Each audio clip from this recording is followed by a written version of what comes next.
Hi everyone, my name is Rachel and welcome to my channel, La Bricoleuse.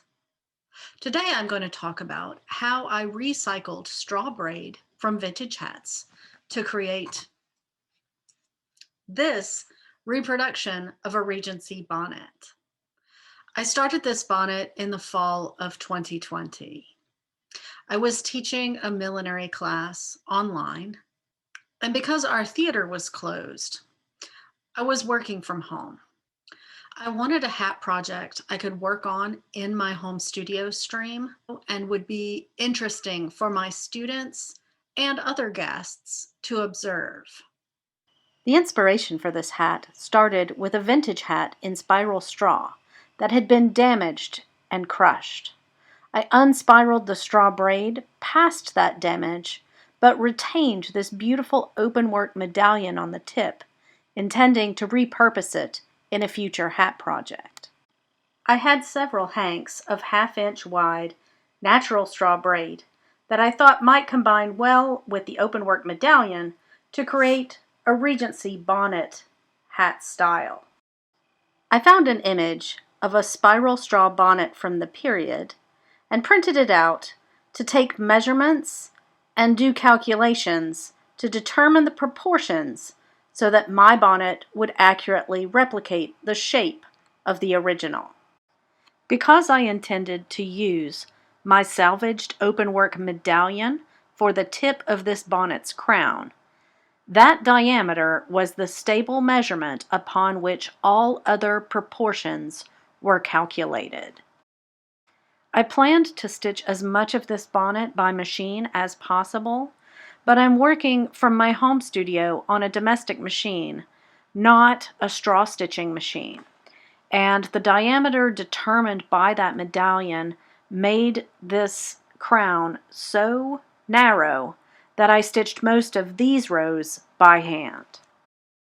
In the shape of this bonnet, the brim breaks away from the crown at the base of the wearer's neck. So this construction goes from a spiraling of the straw braid into stitched rows of brim arcs breaking away into a flare.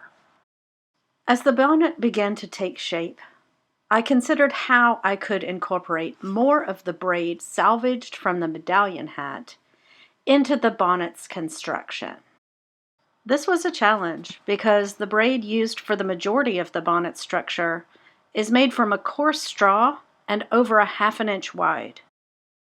In contrast, the straw salvaged from the medallion hat is much more delicate in texture and less than 1/4 inch in width. I used the medallion hat braid to create a 3-strand plait. This increased the strength and the width. I used this braid of braids to create 2 lacy-looking stripes near the edge of the bonnet's brim.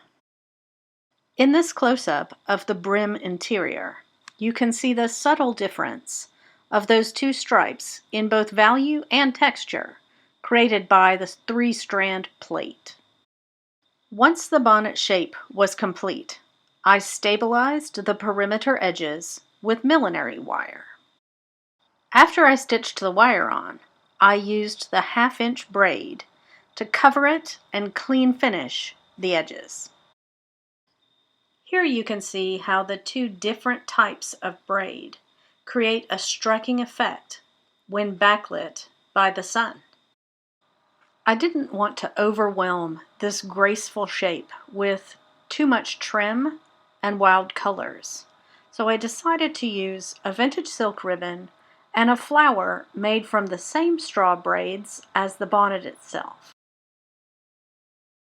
In this close-up of the flower, you can see how I've used loops and straight strips of both types of braid to create the petals. The stamens in the middle are topaz-colored glass crystals mounted on twists of brass wire. Here's the finished bonnet, ready for a picnic or a summer stroll.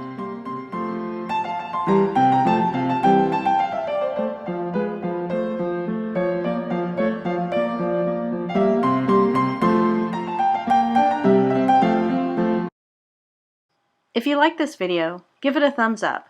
Subscribe to my channel and hit the bell for notification of new content, and join me every Thursday afternoon at 3 p.m. Eastern for my live studio stream.